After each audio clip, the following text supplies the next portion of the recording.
Ladies and gentlemen, some good stuff for y'all today. I'm excited to bring a first time guest onto the show. My guy over here, as you see on your screen, authentic, representing the Dallas Cowboys NFC East rival, New York Giants. He's one of them ones, one of the good ones from per my estimation. I told him I was honest about it. Look, I couldn't tell him that I followed his stuff closely, but what I could tell him was that stumbled upon a lot of his work, various times over the last 2 years or so. And every single time I've learned something. I've got an idea. I'm just left with this like, wow, that dude's really got it going on. I love the production side of things. If you read his bio, you can tell that he's into all that stuff, and he's really just bringing a palatable product to a couple, the fan bases or his fan base that deserves it. But now us two joining forces here, breaking down this Cowboys at Giants Thursday night football matchup. Once again, bringing y'all the sports below the surface truth that we feel that you deserve. So it's a pleasure to work with you, man. And I appreciate you being so willing. I know our guy, Nick, so he may be joining us here in a little bit as well, just to pop on and give his 2 cents on this matchup. But he, a friend of his is a friend of mine. And so I didn't hesitate at all. Once he recommended you, I was like, yep, I recognize the name. And once again, it just kind of jogged the memory a little bit. I was like, I know what he's about. Let's do this. So couldn't wait to do it, man. But authentic, thank you for being here, brother. Appreciate you. Yeah, man, absolutely. I appreciate you reaching out. Shout out to Knicks, man, for connecting us together and whatnot. Looked at your content. I think it's going to be a really good vibe. Representing each side of the NFC East from a pretty realistic perspective. So Yes, I'm sir. definitely looking forward to it. And yeah, I'm co-streaming over on my channel as well. So shout out to all my folks in the building right now, and shout out to all your folks here as well. Absolutely. So I'm gonna kick this off, dude. Really, I have 2 questions and a statement to start the show off. Yeah. And I'm gonna start with the statement, if that's okay. All right. The first one I kind of already touched on, but I just wanted to kind of re-emphasize a little bit. I don't care what team you cover. I don't care what relationship you and I may or may not have had in the past, whatever interactions, things like that. I don't care if you cover a different team in the future. I, let's like I said, behind the scenes, we are in the same content space. You and I Yeah. are running the same race, and you have a fan of me, bro. Seriously, because like I said, I'm inspired by some of the work that you do, and I don't know if you go to this guy's Twitter right here, authentic, just the way that you see it, I believe it's your pinned tweet, if I'm not mistaken. The I guess the end season Yeah, the in-season Giants documentary. Yeah. documentary is what you're calling it. Yeah. That's some spectacular production already. I know that was just kind of the teaser trailer that you have posted Yeah. there at the top of your tweet, but I was like, and once again, I don't know what your process is, but me in this content production space, like I'm wearing every hat. Yeah. I'm editor, I'm screenwriter, I'm all the production, I'm all the marketing, I'm reaching out for partnerships, like trying to figure out, all these different wearing all these different hats, right? And so I just know some of the nuances that people would never understand if they never really lived in our world, right? The things that you're able to do as far as just things so simple as like piecing together audio and video overlays and making it just right, and then having just all your transitions smooth, all that type of stuff. So, man, you're killing it. Now, for the 2 questions, I just wanted to know. It's once again, it's simple. Just kind of let the people get a better feel for you who may not know who you are or anything about your background from my side of things, right? Got you. Number one, what got you, or I guess how long have you been doing this? And number Mhm. two, very, very simple. What I guess what motivated you to start? Like what was your aha, like I'm about to just bend my knees and jump moment whenever you knew that you were going to go for it and take it by the head? Yeah. So, background, I'm just a dude who was just a hip hop head, got off into Okay. hip hop and started recording myself. And then that turned into, an engineering job later on down the line. I went to school for engineering and whatnot. And then my day one homie, who's my co-host on my show, The Beard, he was like, "Hey, I'm trying to start a podcast. What do you think about starting a podcast?" And at that point, I was working at a recording studio. We were doing podcast already. And I told him, we'll just kind of put it on paper and, make it make sense. And he sent me this elaborate, breakdown of what he wanted to do. Something like you would see on like Total Access back in the day. And I Okay. was just like, I don't think we can really pull this off, but let's try and let's see what we can do. And it was like about 5 or 6 of us at first because we did need some extra hands and whatnot. But Mhm. slowly but surely, just like you were saying, you ultimately just end up wearing all the hats. Yeah. And it's just me and him. We're running this channel, and I've kind of shifted from artist to audio engineer to Yeah. now trying to dive into cinematography. I've done a lot of sound for cinema, like a bunch of movies already. And Mhm. now I'm just kind of trying to get like my director's hat on and whatnot. And that's kind of where the concepts for that documentary trailer you saw come from. Yes. Like I figure just fuse sports, along with what I love to do, which is audio and video. And I've been studying cameras and stuff like that for like over a decade now. I've been engineering for 25 years. I'm Wow. 41 now, so I've been in the music business for a long Man, you don't time. look a day over 30. That's what a lot I of people just say. turned 32 weeks ago, so I I think thought it's we the were about the lighting and the same age. camera and shit, but like You're doing well, then. Keep it up. Keep going, brother.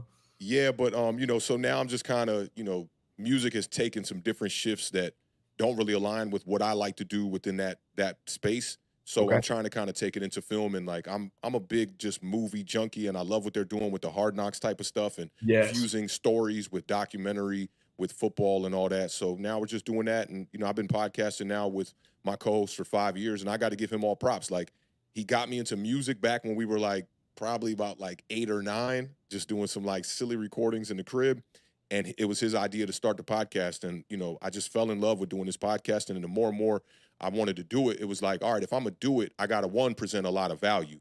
And Yeah. then two, we got to do it at a high level. And, we end every show on our channel. I always say, keep raising that bar, keep living those dreams, because Yep. I try to just do that every day. It's like, how do we get better? How do we make the product that much better? Even for the people that have been, rocking with us since day one when we started this podcast in 2019, and we were just like some fools just lunching around and whatnot. It was it's just like all about just even giving those people the value. I don't want it to just be for the new viewer or the new listener. I want it to be for the people that, just like anybody. Be broad, bring value to the community, and do it as best as I can. Love that, man. So essentially, kind of what I'm gathering is just to make it once again palatable for those and as simple as possible. We're just a couple guys with a passion and a purpose to bring sports below the surface and bring it to light in our own creative way, right? And that's exactly what the vibe that I've gotten from you, as you just Yeah. explained right there. Super, it's cool stuff, man. And I'm sure you know the same thing. I'm learning new things every day. That's one of my favorite parts about this business is like falling in love with just making thumbnails, like Mm-hmm. just mastering that craft and then finding a new thing to take on to. I just had business cards made for myself. Just it feels cool to have something tangible when you have those day-to-day interactions, because at the end of the day, that's really what it's all about, right? Is meeting like-minded people and just having that community, because just as human beings, primitively speaking, that's who we are. We crave that community. And so that's one of the things that we love so much about sports and about football. It's the ultimate unifier, I always say. So Absolutely. just finding those new avenues to explore your creativity and just share your passion, man. There's countless ways to do that, but we have just found our niche in the world of football, and that's what's brought us to this moment today. Yeah. And so the universe, two worlds collide, and two division rivals, 1 and 2 squads right now who are backs against the wall, for lack of a better term. But we got Cowboys at Giants, Thursday night football, prime time divisional matchup. There's lots of hype. Obviously, two of the biggest brands, not just in football, but in sports, period, most recognizable brands, and so a couple teams who, the Giants have obviously had their share of struggles over the course of the last, half decade to a decade or so. You can at least say that you've witnessed and been around for and been an adult for 2 Super Bowls and 2 Super Bowl championships in your life. Yeah, I've I seen a don't have couple. I Yeah. don't have that same pleasure. So, and now the Cowboys, from 3 consecutive 12-win seasons to a point to where we got Cowboys fans all over Twitter now. I'm seeing this is officially news to me as of today, petitioning to have Jerry Jones dethroned from the throne that Yeah, he that's wild. That's has wild. always and will continue to occupy until his passing. So yeah, man, times are tough right now in the Cowboy streets. And I guess I'll just be forthcoming about this whole prediction. Like, I'm really not into predictions. Number one, because nobody really cares if you're right. And two, if you're wrong, you get flamed for it. So it's like a lose-lose, you know what I'm saying? But I will say that the Cowboys, I believe, have won the last 12 matchups. Or I guess Dak Prescott is Dak Prescott 12, 12 in a row. Cowboys 6 in a row. Yeah. So then Andy Dalton was the game that we won last in 2020, the last 2020. game when Washington won the division with 7 wins. Wow. Wild how just everything that's happened just in that short 4-year time span now. Yeah. And then with the way that they're looking right now with Jaden Daniels, it seems like their future is at the very least promising. We'll see if they can't stay I'm out happy of for their them. own way. My co-host being a Commanders fan, I'm extremely happy for them. It's an amazing thing for him. It is cool. It's exciting. And you guys with a young superstar in your own right, a rookie who is sort of coming of age right before our very eyes that we're going to get to see on a national stage tomorrow night, Malik Neighbors. I can't wait to see. There's a reason why he was the feature of the Giants side of this thumbnail that you guys are putting on. So big fan of his game, no question about it. But, so for me, the Giants have, at least in my adulthood, since I've been taking this seriously for about 3 or 4 years now, right, have always been there when the Cowboys need a big win, kind of the get right game, right? And things have, they've sort of controlled that matchup. But I'll be honest with you, man, it's bleak, and it's bleak for good reason. And I'm an optimist by nature. Now I've sort of had to transition out of that, right? I have to give the fans the honest, objective truth. And so that's one of the things I pride myself on. And so right now, objectively and honestly speaking, this Cowboys team is in trouble tomorrow night. And it's I don't care if it's Daniel Jones or Daniel Jones who's playing quarterback. Okay, I don't care if it's Devin Singletary or, as my friends in my Cowboys group here locally like to call him, Devin Dingleberry. Okay, I thought you were going to say Motor. I didn't expect that. I'm a huge fan of Motor, and I'm a truther of his. I've had him rostered on my fantasy squad, numerous times over the last couple of years. I know what he's about. He's, I believe, second in the NFL right now in forced tackles or forced missed tackles per touch. So, clearly some talent there. Okay. Yeah, for sure. And I don't know how many people saw the offseason. You mentioned Hard Knocks earlier that the Giants were featured in. There's a lot that you can take away from that. Right. And it was awesome seeing the behind the scenes, the dynamic between Shane and Dayball, the way that they sort of communicate about roster building and player acquisition, and just hearing them delegate about Devin Singletary, it was cool. Same thing about I think you guys have 3 new free agent offensive line additions. Am I not? Yep. Am I correct there? Yep. Actually, I think that's a good place to start right now, because I believe the Giants. Let me just ask you this question: What is the latest on Andrew Thomas right now? What's sort of the pulse from the Giants community, your perspective on that situation with Andrew Thomas? I mean, Andrew Thomas is, our cornerstone on that offensive line. And I always tell people it's kind of interesting that the Giants might be one of the only teams that has a cornerstone left tackle like that and struggles up front with the offensive line the way that we did, in the past couple of years and whatnot. And I think coming off a game like what you saw, against Myles Garrett and the Cleveland Browns front, he allowed the most pressures he's allowed since 2020. He allowed 7 pressures just to Myles Garrett, 8 on the day. But he's only allowed 1 sack. And I think maybe outside of the Giants community, there might be some people thinking like, oh, are there question marks about Andrew Thomas? But within the community of the New York Giants, there's no questions there. He's a guy. He's been one of the best players on our roster for a long time. I thought Joe Shane did a really good job, and it's starting to pay dividends now with the, bolstering up the offensive line, bringing in a guy like Jermaine Illuminor from the Las Vegas Raiders, along with their offensive line coach, Carmen Brasillo, right? And then you also bring in John Runyon from Green Bay, who has a lot of experience, been a starter in this league for 3 to 4 years. And then, the last-minute signing that they brought in, Greg Van Roten, who, he's just an average type of offensive lineman, but he's doing a good job. I mean, we've dealt with terrible offensive line play for now about a decade. Yes. It's going all the way back to that Nate Solder contract. All throughout past 2017, we just had issue after issue, starting from maybe Eric Flowers being drafted here and being a draft bust. And then with Evan Neal, kind of going through the same kind of struggles that we saw with Eric Flowers. So it's good to see that Joe Shane learned from his mistake in the first year that they were here, right? They overachieved in 2022. They went to the playoffs, won a playoff game, and he decided to pay his quarterback maybe overpaid him. In my perspective, I think there were other quarterbacks on the market you could have brought in that could give you the same value. Baker Mayfield was out there, Gardner Minshew was out there, and all those guys were talking $5 million or less, and Daniel Jones making $40 million.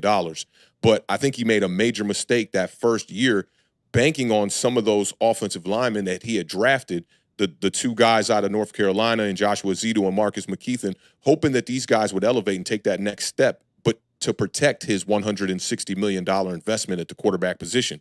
In return, in 2023, Daniel Jones ends up first getting a neck injury in Miami, and then when he finally comes back, and it seems like they kind of rushed him back a little bit for that Raiders game because Tyrod Taylor ended up going down, he then ends up, tearing his ACL and being out for the year. And all of that had to do with the offensive line. All of it had to do with not being able to protect the quarterback. The ragtag type of offensive line that we put out there against Miami, that's what led to those statements on Hard Knocks where Joe Shane said even Patrick Mahomes wouldn't be able to succeed in front of this offensive line. And I totally disagree with what he's saying there, because although Daniel Jones was getting killed in that game, we were down by 7 at the half. The defense scored our first half touchdown of the year in that game, and it was week 5. And they had 3 turnovers in that game, right? So to me, you put Patrick Mahomes in that line. I mean, it's one of the best quarterbacks we've ever seen, if not the best quarterback we've ever seen. But there's been, a lot of excuses for Daniel Jones, the offensive line being one of them, the wide receiver one being the other. And now with drafting Malik Neighbors and then patching up all these problems that we had on the offensive line, even kind of going away from the investment of a top 10 pick in Evan Neal to bring in Jermaine Illuminor from the Las Vegas Raiders to really take his spot now. I think that they're just learning from their mistakes, but you can't continuously build a team like that by having to see the mistake to actually try to correct it. You should be able to correct these things not on the fly, but even earlier when the problem doesn't present itself. I think that you can find ways to understand if you're going to pay a quarterback, all right, we need some offensive linemen up front, and it's been an issue. But so far, so good through 3 weeks of football. Daniel Jones has not been sacked that much. Yeah, and you'll see people say sometimes, right? And I agree to an extent, but sacks are in some sense a quarterback stat as well, right? Having the ability to sense and feel the pressure, being able to step up in the pocket, navigate the pocket, right? And it's not just stepping up, it's navigating it, right? Because it's multifaceted and multi-directional. But there's no question that the situation that you're placed in at the quarterback position 100% dictates a lot of your immediate success or failure, right? Absolutely. Because at the end of the day, you and I both know, and I feel like most people who are in this, watching this, who will see this, are probably pretty well versed in the things that you and I talk about heavily and focus on, and it's much less to do with physical ability. Yes, you have to have certain physical tools, right? And most highly touted and highly drafted quarterbacks are selected based upon their projectability with the tools that they bring to the table physically. Yeah. But it's you and I know that the ones who make it, the ones who last, and the ones who can make the biggest difference early and through and sustain that for the franchise that selects them is right here between the ears, right? How well can you process information? How quickly can you process information? Mm-hmm. And then all the other things, right? Can you navigate the pocket? Can you protect the football? Can you deliver an accurate football? Can you, just make plays off script and out and off platform? It's all those extra things, but those are secondary, tertiary, and then whatever number 4 in that same sense is. I don't know how to say that, quaternary or whatever. It's all first and foremost is right here. Yeah, decision making. Yeah, and so a little bit of background on me. We didn't touch on this, and I didn't for good reason. I didn't want to. I'm trying to learn about you. I'm a sports guy always, my whole life. I was an athlete, played professional baseball, retired. Now I'm here. My girls, my daughters are my 9 to 5, and then when they sleep, that's when I heard you say that in one of your videos. Yeah. I dig that, bro. Yeah, no, I appreciate that. So that's me right now. But that's one of the contributing factors to the Sports Below the Surface moniker that the Lando Show sort of is founded upon. And I have that ability to relate to this right here between the ears. It's even bigger than how well can you process information and how quickly can you process it and how well can you see the field vertically, horizontally. it's about can you quiet out the noise? Hmm. There's a lot of noise playing in that market in New York, that market in Dallas. Not an easy thing, right? The spotlight's Yeah. bigger here. I'd argue it's more pressure for your quarterback in your situation. That's true, and I have argued that because there's a lot of different reasons, but most notably for me, the Cowboys aren't. I don't call them America's team. I call them America's favorite team to hate, and that's Yeah, because speak you on have the that. biggest fan base, right? People get sick of it. They get sick of seeing Cowboys fans everywhere, and the reality is there's bad apples in every bunch, but when you have the biggest fan base, you have the most bad apples, and so it just puts a bad taste in America's mouth. So the truth about that is 31 other franchises love to see the Cowboys fail. Yeah. That's just the period. That's just the Yep. truth. That's the way it is. Everybody, because Hmm. I don't think I need to go too deep into that. But Yeah. Facts. anyway, I started with the trenches for a reason because that's where this Cowboys team right now struggles. And it's less to do with the offensive line. They actually do have the horses and the forces up front offensively to get it right and to get it done. And especially with the quarterback who has helped, he's been the driving force for the number one offense, number one or two, depending on which metrics you like, over the course of the better part of the last 2 years and change. So, that part is going to probably correct itself for better or for worse down the stretch. And the reason I say that is because if you're winning football games and it's too little too late down the stretch, and now all of a sudden you got a worse draft pick. Dak Prescott is at the very least, like, by himself, is worth what? I don't know. You be the judge on how many wins, but we know that this is the ultimate team sport. Yeah. Okay. Right now, the Cowboys' two biggest problems, and then we'll transition back to your side of things, and I'll just kind of get your perspective on it. Okay. Most importantly, they do not have the bodies on their defensive interior. Their interior defensive line, they do not have the bodies. And so this brings me to my first question, and it's not necessarily a punchline. It's just a question that I posed, and I want to say Nix was on with me when we were having this discussion. When you guys traded with us for Jordan Phillips, Yeah. we acquired Jordan Phillips from the New York Giants, an interdivision trade, which most people, for some reason, still seem to believe. They pretend like those don't happen or it's not real. Not true. It's very real, and it happens all the time. But I asked myself, knowing that this is one of the few holes, what is Shane doing, granting us this body that we didn't previously possess? Mozzie Smith, yes, but he was the one that people were labeling a bust already. He was the lone one-tech body type that we had on the roster before acquiring Jordan Phillips. And then, of course, Linval Joseph came along before the season began as well. But I was thinking to myself, all right, what does Joe Shane know that the Cowboys don't about this player? So I'm curious, right? And if, for those who are unaware still, Jordan Phillips, and I hate bringing this to light because I have so much respect for the player, but once again, I got to keep it honest, keep it a buck. Right. Was phantom IR. I'm calling it phantom IR. Essentially, they faked Ooh. an injury for him, Mm-hmm. placed him on the IR because he was that unplayable, and the film is very damning. Mm-hmm. But I'm just curious what was Giants fans' reactions when they learned about this trade, and did anybody have any sense of potential sabotaging? I'm wondering, like, if Shane was secretly hoping that Phillips would be on the roster prior to week 4 or leading into week 4, and knowing that was going to be trouble for the Cowboys if we didn't figure that out already. Do you have any insight into that situation? Yeah, I mean, that was before Elijah Chapman really came to light for the Giants as far as interior defensive line. We looked at that like we kind of fleeced y'all on that. Like, Phillips was a guy that we didn't even look at as starting level type of talent. And the Giants are missing a 3-tech. Like, we need a solid 3-tech. Elijah Chapman is kind of becoming that guy, but losing Leonard Williams the year before, or trading Leonard Williams before the deadline to the Seattle Seahawks, I was never high on Jordan Phillips. Coming from Buffalo, he was a guy that I thought was going to be on the bubble of even making the roster. And to actually get, some value from that trade, I mean, we all looked at it like, wow. Like, yeah, I mean, it was pretty fascinating to me because he was a guy that I thought was actually going to probably get cut. So okay, so then there you go. In that case, then it was a fleece in some sense, right? Yeah, And that's what it felt like. yeah, okay.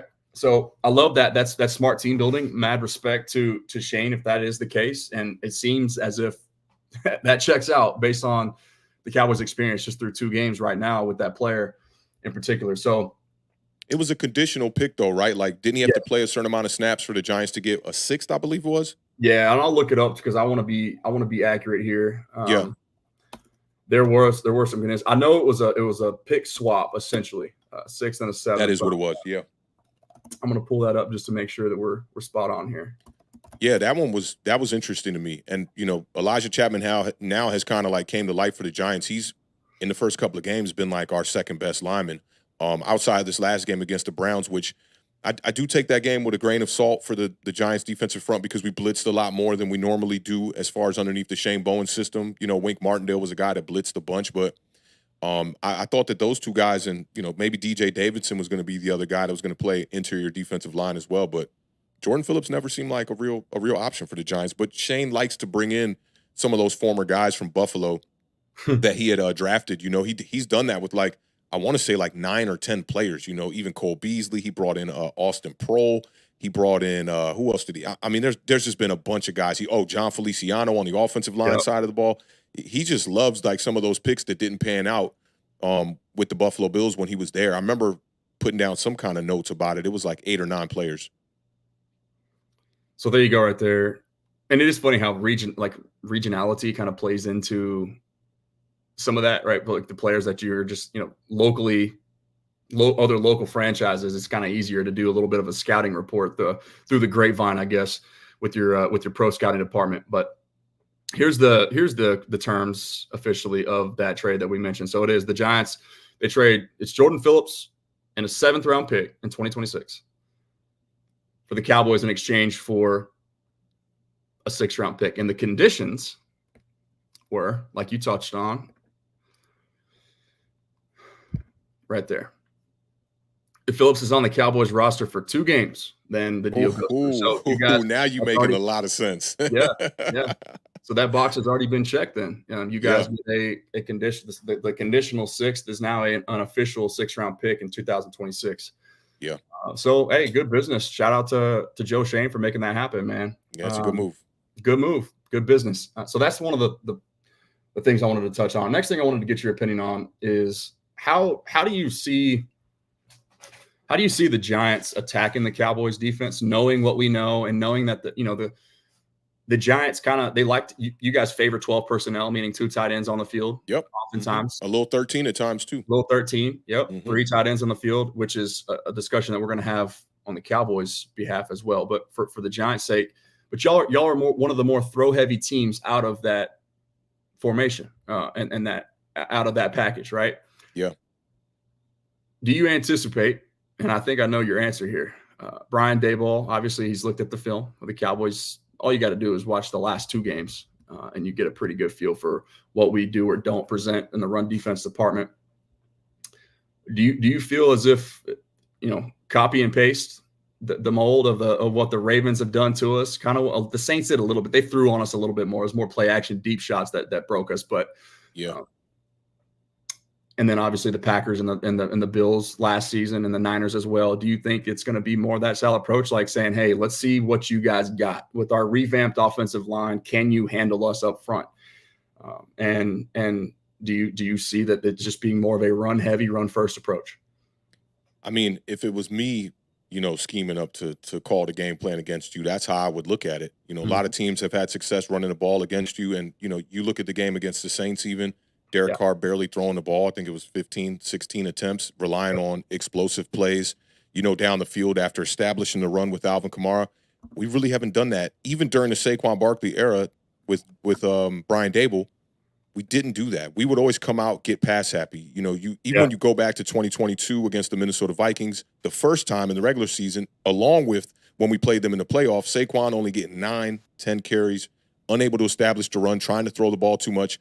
The Eagles dog walked us in the playoffs because of that. Saquon had 4 carries in the first half, just didn't want to commit to what I always call RTDB on our channel, me and my co-host, right? Like, You would think that that's the way to beat y'all. But can the Giants get a lead doing that? And I think that's the biggest thing, because Dallas has the type of offense. I know you guys don't have a lot of weapons on the perimeter outside of CeeDee Lamb, right? But you guys have the quarterback and the type of offense that you can drop back and pass the ball, say 51 times or whatever it was, like you did against the Ravens, and still be in a game, kind of. Yep. We're talking about a team here in the New York Giants that's not on that type of level, if you ask me. And looking at that Browns game, I thought the Browns offense was going to be better, like I said, right? And they weren't. And it allowed the Giants to go out there and really have a pass-heavy type of scheme throughout the whole entire first half, where Daniel Jones is eaten through the passing attack. But if you look at the way the Giants sustained the run in that game, Devin Singletary had, I'm trying to remember this, I want to say it was 15 carries for 22 yards entering the final drive of the game with 2 minutes and 20 seconds left, and then he broke that 40-yard run. So you're talking about averaging like 1.45 yards per carry, right? That's not going to get it done. I don't think that the Giants can go in here against Dallas and just try to run the ball like that, because Dallas can just score in 5 plays, 6 plays, and then all that matriculating down the field is really for nothing. I saw Warren Sharp had put out a statistic about explosive plays on his channel today. Oh, big fan of Warren Sharp, yep. I'm a huge fan of Warren Sharp, right? And he said something like, even when teams don't have an explosive play on a drive, right now teams are scoring at a 3.9% clip on a drive where they don't have an explosive play. With one explosive play, it jumps up 10 times the amount. And that's how the Saints got up on y'all, right? Rashid Shaheed was kicking y'all butt in that game with those big plays. You also had the big play from Alvin Kamara, the 52-yard screen play that they ran. So they're using the run. They're using the deep shot to then set you up when you're trying to pin your ears back and get after Derek Carr, and then creating explosive plays not only from the wide receiver core. Olave had one in that game as well, too, but also using the running back as well. Now, I like the way the Giants utilized Devin Singletary in the passing attack, right? Because in that Browns game, he had 40 yards on 4 receptions, and it just seemed like every time he caught the ball, he was getting positive yards. But highly efficient right there, yeah. Yep. Very efficient, right? But I think for y'all, it's going to be just stop Malik Neighbors. Like, granted, your rush defense has been poor, the worst in the league through 3 games right now, right? You've allowed all these running backs to just run up and down the field. But Derrick Henry there's a big difference there when you're going up against Derrick Henry and Lamar Jackson than going up against Daniel Jones and Devin Singletary. I think it's very different. And the Ravens were just in a position where it was a Super Bowl. They had to win that game. Yeah. And I picked the Ravens to win it, because the Cowboys could afford to lose that game, come back here, bounce back against the New York Giants, and still have some success in front of them for the rest of the season. But that game, it was just a tough one. And, just trying to stop Lamar Jackson along with Derrick Henry. And I saw you guys in single high a lot of the time as well. I thought that was interesting. Like, if you come out against the New York Giants and you go single high and you don't put your best corner on Malik Neighbors, he's going to eat. We saw it in the Browns game. They made a major shift at halftime. Their cornerback, too, was getting cooked the whole entire first half, and we kept moving Malik Neighbors around. And it seemed like they wanted balance. Normally, they don't have Myles Garrett over the left tackle. He'll move around there sometimes, but normally he's over the right tackle. And in this game, he was over left tackle damn near the whole entire game. And then they would have Denzel Ward on the opposite side of him. And I think that they were trying to create a little bit of balance on both sides. We'll send heavier pressure from our best pass rusher and Myles Garrett on one side, and then we have our best corner on the other side. But at the beginning of the second half, they had to make an adjustment. Malik Neighbors at the half had 6 for 66 yards. They put Denzel Ward on him. He only had 2 receptions in the second half, and then he only allowed 10 yards of yak. So if you put somebody, and you guys are dealing with cornerback issues right now, Kalen Carson coming in banged up. Yeah, I forget the kid who's is it Booth that's going to be your Andrew Booth. Yeah, so we just acquired him. Actually, he was part of the Nashawn Wright deal. The Cowboys were able to flip essentially a corner that similar situation with Jordan Phillips that we touched on earlier. But it was one of those things. Nashawn Wright was probably going to get cut. He had a tough camp, and I like Nashawn Wright too. I like he made a couple of plays. I remember. The body type is there. The length was there. That was one of those DQ dudes. Dan Quinn was all about the length and the just leverage at that position. Yeah, right? Not necessarily. He just had a very specific body type, and it was more just about, once again, the physical measurables as far as length is concerned, and not necessarily what's your IQ, how physical can you be at the top of the route, at the line of scrimmage, how willing of a tackler are you? And so Nashawn just sort of struggled with a little bit of that, but it was more so just the length was a trouble for him. He couldn't get his hips around. He just not fluid enough to really play that position. He just wasn't. Kalen brings some of those skill sets to the cornerback room. Did you So, see what Philly did against the Saints in this past game? Because man, they were I have not dealing with had a rush chance to go issues as back and watch. well. Definitely Tell me check that about out because the Eagles in the first 2 weeks couldn't stop the run either, and they were trying to do it with their front four, could not do it. And the way that they did it against the Saints was they would line up in what looked like their base defense, just sending forward the passer, and last minute, after they would see the Saints do all of that pre-snap motion, they would bring that extra guy down in the box. And I think that's something that you guys could probably take a page out of their book. Granted, we're not as heavy of a run team, but if Mhm. it starts to get a little out of control early, put an extra guy in the box and put a safety over the top of Malik Neighbors and make the New York Giants beat you with the other guys. So that's exactly that. That's my game plan, right? I wanted to touch on that a little bit too. And for me, it's yes, it's load the box. Yes, it's play a little bit more man coverage, which is ironic enough because that's exactly what Cowboys fans couldn't wait to get away from, right? In a too high shell league that we're seeing now. Yeah. The league that what's his face on NFL Network wants to get away from. I know you saw that. I did, and I saw it was Mike Florio that birthed it, and then they were talking about it on ESPN. Like, I don't know what they're doing. It's like we talked about behind the scenes, man. It's my first reaction to that was he must be on the hot seat. Like, look, like he gotta run up the impressions and the clicks and the likes and stuff like that for ESPN. Yeah. It must be trying to figure something out, cutting bait or something, whatever. But so yes, Andrew Booth. That's a massive question mark. And one of the things that to me, it's right off the bat. Yes, it would behoove the Cowboys to make sure that Trey Diggs is lining up across from Malik Neighbors as often as humanly possible in this matchup. But that's the beauty of having a quality offensive coordinator, a play caller, just your offensive staff in general that can scheme and not be be matchup specific, attacking your weaknesses. So my most recent project that whoever's watching can go find right now, you see if you type in the Lando show, click on the thumbnail that says malpractice with Mike McCarthy. That's the one I watched, man. That was a really good video.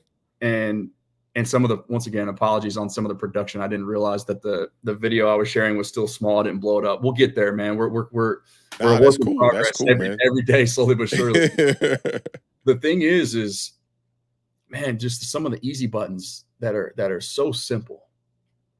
In modern football in general, but especially in the National Football League, when you have a smart quarterback, you give him information before the ball is snapped, the pre-snap motion, right? And then misdirection is a different nuance, but equally as useful and difficult to deal with if you're the opposing defense. Play action rate, that's another one. Very quarterback friendly tool in your tool belt. Even when the running game's not working. Exactly. Yeah. So all three of those things, man, the Cowboys just refuse to deploy. And it's, once again, like I said, it's malpractice on behalf of Mike McCarthy. And it's reasons why, we were in this exact same situation last year going into week 5, got embarrassed by the Niners. CD had the same exact sort of tantrum on the sideline. There was all this hoopla and hype about, is CD bought in? Are they giving up? Whatever. Should we fire McCarthy? And then what people know, that if they're really plugged in and like following along, you won't see this necessarily via mainstream media. But what happened was the Cowboys were very low ADOT, very just by the book, old school West Coast offense, which is exactly what Mike McCarthy, Brian Schottenheimer, and Mike Solari are, who are the head coach and now the play caller, offensive coordinator, and offensive line coach in that respective order. All three of these guys are from the same tree. Yeah. Okay? It was very by the book. It was double slants to the field side, and quarterbacks were sitting on that, reading it. It was, it was a lot of check down passes to the running back, which was sort of the first read, like just by design, like as an extension of the running game, right? Just get the ball out and let them go make plays. And it was so basic. It was so repetitive, and it was so non-effective because, once again, they weren't utilizing the easy buttons of offense and building on top of that, which, the West Coast system, it's all tied to the quarterback's feet. Everything is in sync, right? The quarterback knows based on what his footwork is telling him when the ball should be out and where to go with it, right? Mm-hmm. It's a very, I guess it's an advanced system just as far as the timing and the footwork goes. But at the end of the day, the Cowboys just put too much on the plate of the quarterback, and Mike McCarthy is not helping out a young offensive line by asking Dak Prescott to drop back and stand in the pocket. You can do things. I don't care what year they're in, right? We watch college offenses all the time. Roll the pocket, change the platform, misdirection and motion on every snap just to hold the second level in particular in the run game with misdirection. Just make them think, hesitate just for that extra split second. That could be that extra yard before contact, right? And for those who are unaware, right, it's super simple. Like I said, I try to make this as palatable as possible. At snap motion is the technical term that we're going to use, but pre-snap motion is the one that is the generic term that you see used all the time now. And there's a reason for that because it freaking works. But it's at snap motion for me that I want. Okay. And that essentially means movement behind the line of scrimmage at the time the ball is snapped. Okay. And what that does, and I'm sure you know this, Authentic, right? It's a leverage advantage. Number one. Okay. You're essentially giving your playmaker or your skill position player a head start. Okay. Number two, you're giving your quarterback information based on coverage, formation, and alignment.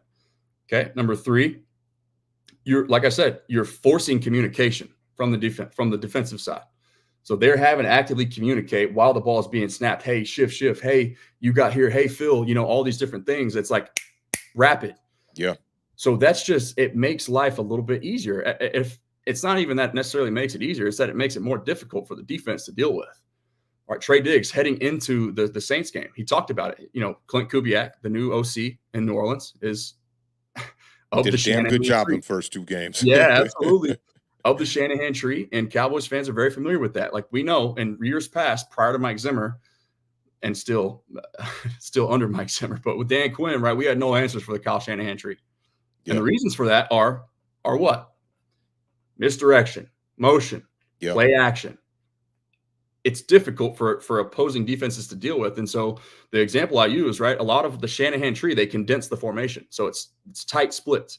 You got two receivers and a tight end on one side, and then a receiver who is essentially like inside where the traditional slot receiver would be. So it's very close. And what the reason, that traffic, that's exactly right. And so the opposing DBs, especially, they have to navigate all that traffic, and you're creating free releases and natural rubs from the bunch side of that formation. But if you take a guy from the bunch side and you're moving him, well, now there's two defenders, moving him pre-snap, right? You motioning him pre and at snap. Now, all of a sudden, Trey Diggs not only has to try to keep track of where his man is headed, if it's in man coverage, he's having to navigate around now all of a sudden Jordan Lewis and Deron Bland as well to try to figure that out. Who's going under? Who's going over? Yeah, he's got to deke around, Damone Clark. He's got to dodge, bob and weave, duck, dip, dive, and drive around. Name your linebacker this year or last year, Eric Kendricks, right? DeMarvion Overton, you name it. So it's just, like you said, it's creating traffic, and it's difficult. But this Cowboys team doesn't do that. They make Dak Prescott try to force tight windows with receivers who are in, I call it, it's stagnant pre-snap position. Everybody's starting from a standstill. Okay. You're not giving any leverage advantages. You're not giving your quarterback any tells as far as what coverage or what alignments or what even rolled coverages he's going to see post-snap. You're not giving your receiver a head start. You're not causing any misdirection traffic, just natural free releases off your route combinations. Everybody's things that identify. Right. And it's just damning, man. You see every single Ravens pass catcher in week 3 averaged more yards of separation per route run than every single Dallas Cowboys pass catcher route runner. That's just, that should be all that you need to know. And people will point to personnel first. They won't point to scheme. Most people are going to point to personnel and go, oh, that guy's not getting separation, Yep. So with that, that's a great point. I'm going to read this, and then I'm going to get off the podium here, and I'm going to let you take it next. this is one of the things I was just trying to bring to light, man, because we're seeing people be mad at the wrong things. Yeah. A lot of what was being spoken and emphasized on the Cowboys side of Twitter or media was players got to go make plays. And while yes, that is true, scheme can help the players go make those plays. And so here's one of the things I said, and let me know if you can see this. I think you can from my side. Here we go. Scheme can make life easy on everyone, but it doesn't, not here in Dallas at least. So we're forced to look at the micro when the macro is staring us right in the face. The macro in this instance being the scheme, the offensive coordinator, the play caller. Scheme is how the Rams can be down their top 2 receivers and their 3 offensive linemen and still beat the Niners.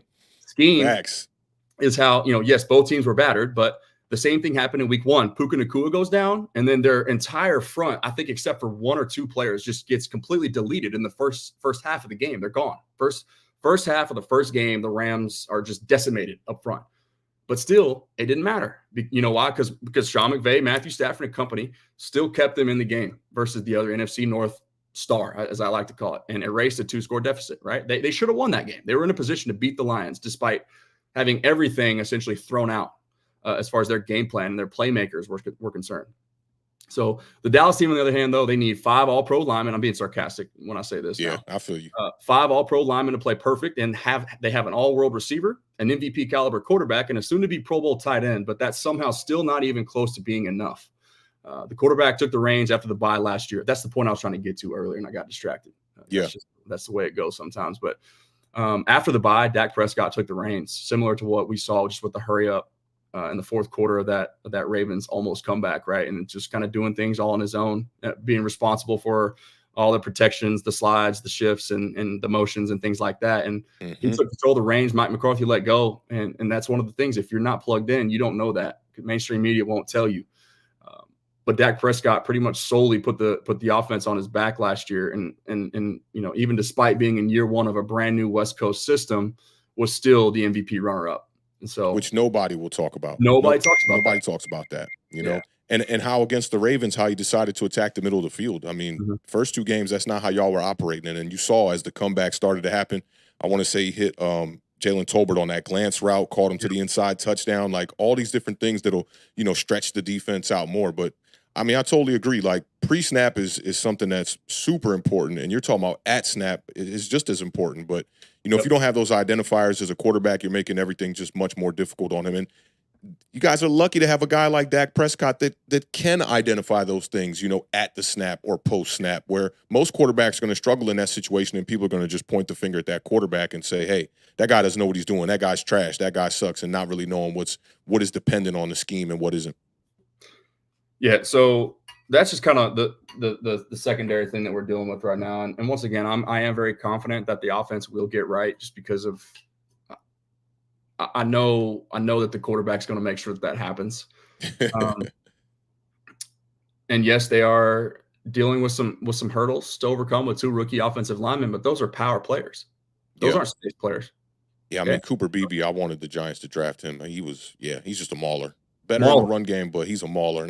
Those are kind of linemen I like on the interior, And then shifted to center. That's cool too.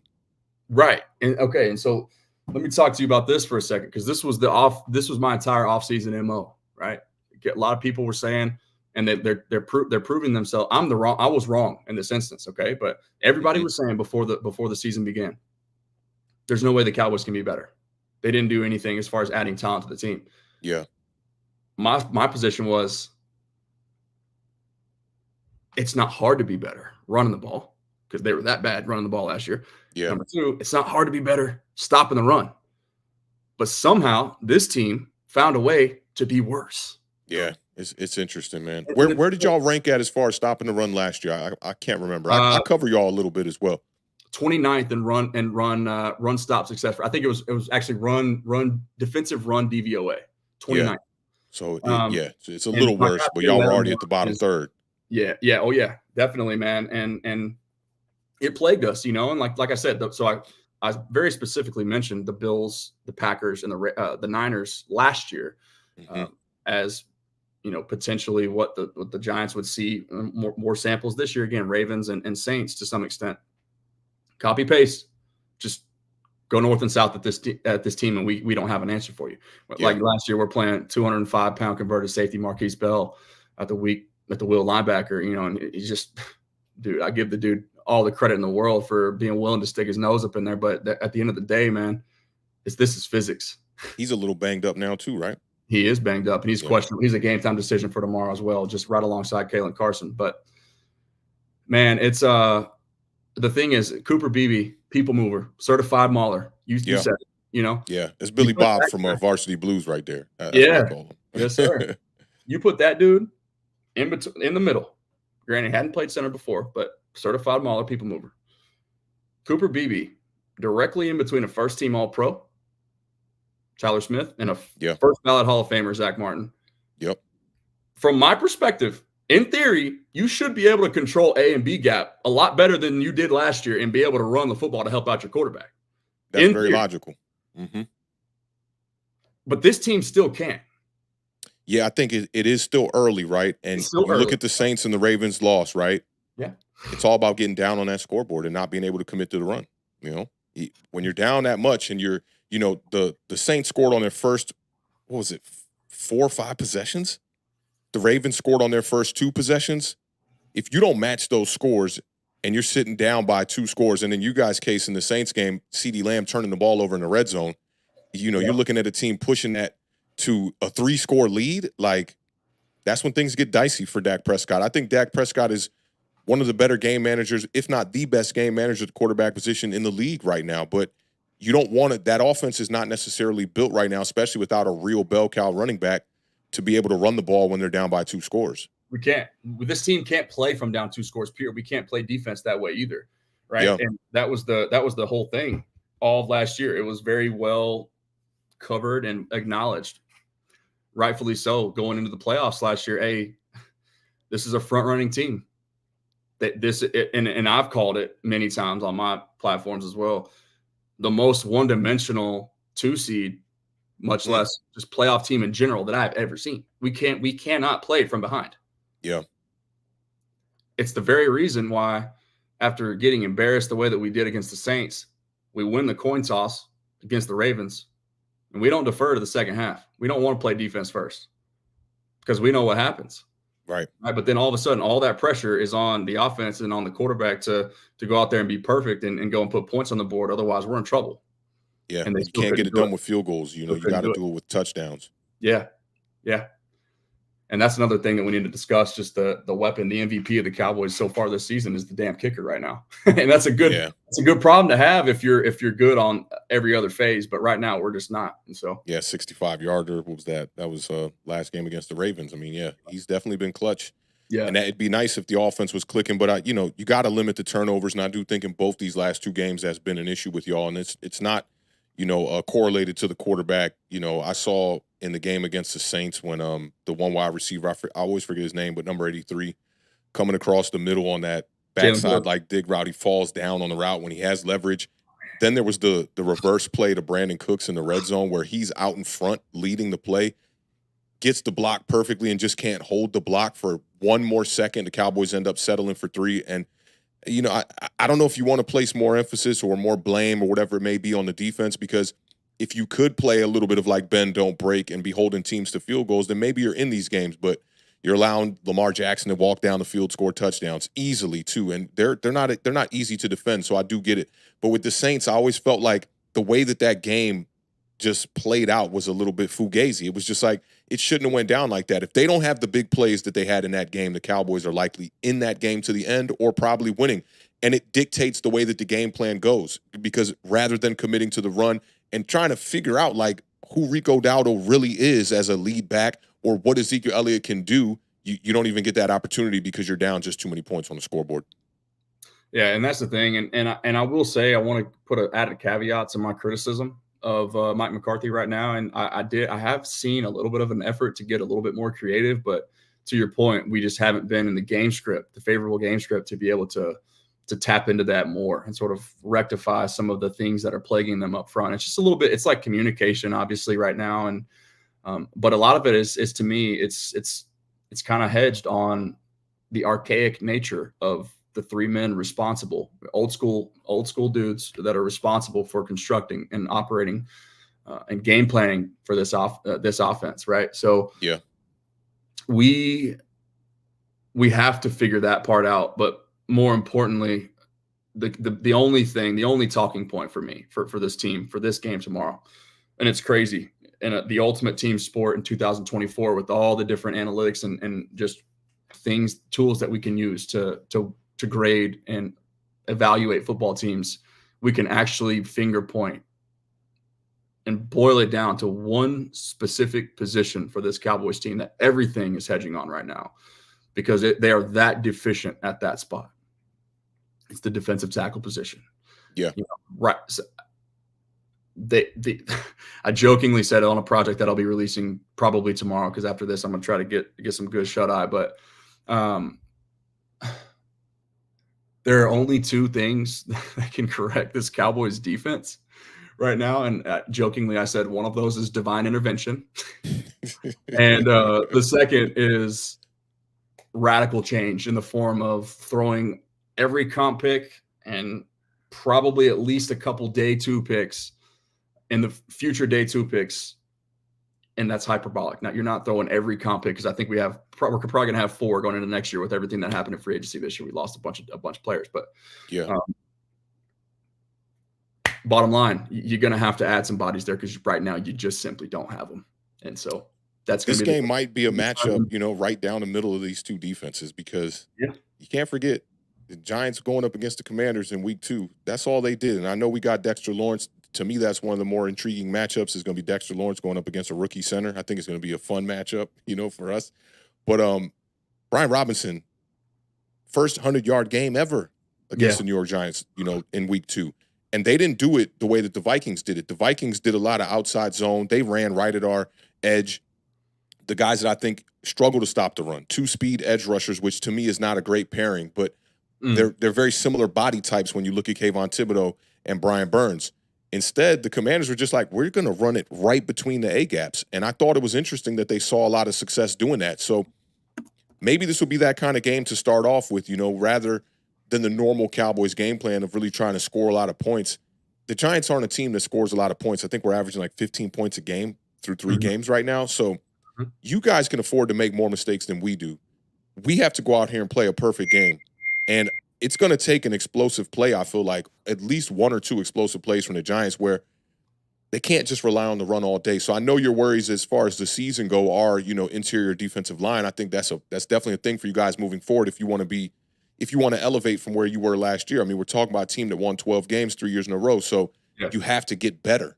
The Giants are in some weird 1 foot in, 1 foot out type of rebuild, where they've still paid some cornerstone pieces, and we're still trying to be patient, I guess, as if we are in a rebuild. And I just don't see the Giants being able to run the ball as effective as it may appear right now. And relying on that. Even back in Buffalo, when Brian Daboll was the offensive coordinator over there, he had issues committing to the run. And he had the quarterback where he didn't necessarily have to do that. I always tell my homies, if you got Josh Allen on the roster, you're going to be a competitor. He's one of them ones at the quarterback position. He can do it all. Yeah. With Daniel Jones, I think he can do some things effective. And, if he has time in the pocket, obviously that's going to help his whole entire game, because he's not one of those people that has it between the ears like a lot of these other quarterbacks. He's a bit of and not in a drastic way, he's just a slower processor, not a guy that's going to go through all the reads and hit a backside. That's just not his style. So I think it just presents an opening for Dallas to not have to play this perfect game to get back on track tomorrow. But the Giants, I don't think they can afford that luxury. It's either going to be that running game is clicking out of this world, or your secondary cannot stop what we're going to be doing with Malik Neighbors, and at the same time not getting pressure on Daniel Jones. And that's what they've done a good job of this year, is keeping him upright. The drastic changes of Daniel Jones from week 1 to week 2 to week 3, not only with his completion percentage and the way he's processing on the field, but his movement in the pocket and his lateral movement in the pocket. We're talking about a Browns defense that was really getting after us. And he was finding a way that if that first read wasn't there, tuck the ball, go get some yards, or to find the second guy and make plays. And he did that pretty much throughout the whole first half. That gave us that comfy lead. But like I said, that Browns offense was never really threatening. So I think it's going to be interesting. Our secondary is young and banged up. And if the Dak Prescott that I know comes into this game, I think that this secondary is going to have some problems if they don't get a little bit of pass rush on Dak Prescott. And we're talking, is Shane Bowen going to blitz, or is he going to rely on that front four to get there? Which you talked about your offensive line. Yeah, you guys lost your left tackle to the Jets and whatnot, but you've replaced them with young pieces that are very capable. And Dak is a decisive quarterback. I always tell people on my channel, a decisive quarterback is an offensive lineman's best friend. It makes everything easier up front. It just makes it that much easier. When you have a guy back there like what we saw from Deshaun Watson this past week, you know, the blitz comes in, and some of that can be scheme dependent as well. We've seen that with Jalen Hurts with the last 6 games last year. Philadelphia having no hots installed in their offense and have no answer for the blitz for 6 games. Mm-hmm. And they're just relying on the quarterback to find a way and run around and try to make a play and play some backyard football. But I think Dallas is a little bit more equipped, a little bit more set up to handle both scenarios from Shane Bowen. If it's going to be get pressure with the front four, I think you guys got the dogs up front to possibly at least make this a not an extremely comfortable game for Dak Prescott, but comfortable enough for him to be able to make those big plays necessary to get the ball to CeeDee Lamb. And then if they blitz, I think Dak is just too smart. You know, he's been really good against the blitz. And that's one of the things, like over the course of his career, especially in recent history, right? Dak is tops in the league against teams that try to blitz him. You can't win that way because he's it's one of the reasons why, like, the quarterback position it's one of the rare positions in sports where you continue to get better as you age, even well into your 40s. Sometimes, like what we're seeing now, Tom Brady, obviously, most notably, and Aaron Rodgers, who's 40 years old as we speak, can still operate at a very high, very efficient levels because you can't fool them now. Dak Prescott is in that same category. Year 8 or 8 years in, and counting now. He can diagnose pressure, and oftentimes he finds tells and tendencies that other quarterbacks wouldn't be able to see yet. Okay. Mm-hmm. For me, and maybe I can I don't know where you're at as far as a confidence level for this game. If I was a Giants fan, I'd probably be at a 9 right now. And the only reason it's not at a 10 is just because the Cowboys simply have had the Giants number over the last half decade and more. If I'm you, there's really one stat to me that can also, like, if we're looking just past the Cowboys defensive tackle position and their ability to play as a cohesive one in the run game, which that's also been the problem. So, like, you have the lack of trust in their ability to be able to just hold a gap, right? So it's causing everybody just to try to play Superman and be hero. And, you got D-Law just completely out of character from what we know about him as a player, just taking himself out of the play, just trying to do too much. Micah Parsons doing the same thing, trying to do too much. Guys just not playing sound gap assignment football, but that's kind of what it's causation correlation type thing, right? And so it all starts up in the middle, okay? But for you, the stat for me that's kind of telling to where I don't believe that the Giants are going to let the Cowboys pass rush win this football game. And I think that the Cowboys should dare Daniel Jones to beat them. They should load the box. They should play man coverage, even though we got sick of seeing that last year. And they should just say, okay, there's 8, 9 guys right here around the line of scrimmage. You guys like to line up in 12 personnel anyways. Let's sell out to stop the run. Otherwise, we don't have a chance anyways. Let's see how poised Daniel Jones can be with all that chaos happening right there on the line of scrimmage. And it just might be a game to where Mike Zimmer has no other choice than to sort of instill some confidence, get one stop, get one turnover, one takeaway, one big play from the defense. Let's just, hey, I'm sending the house at you from the opening possession. Can you beat me? And I'm not even, like, I swear this sounds like hyperbole. It's not. This is how I currently feel about what is going to have to potentially happen. Now, the interesting thing about this, okay, whether Mike Zimmer does that or not, Daniel Jones right now has a 2.5 ADOT, which is 4th lowest amongst qualifying quarterbacks in the entire National Football League.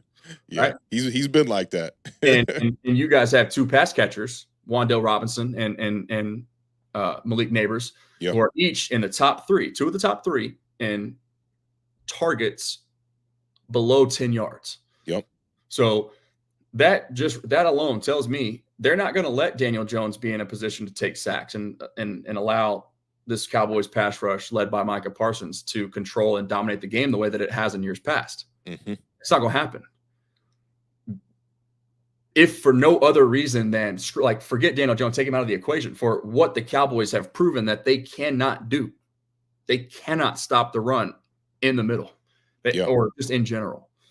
So to me, it's almost like, okay, that low of an A dot, you're not giving pass rush time to get home, whether Zimmer's blitzing or not. Most cases.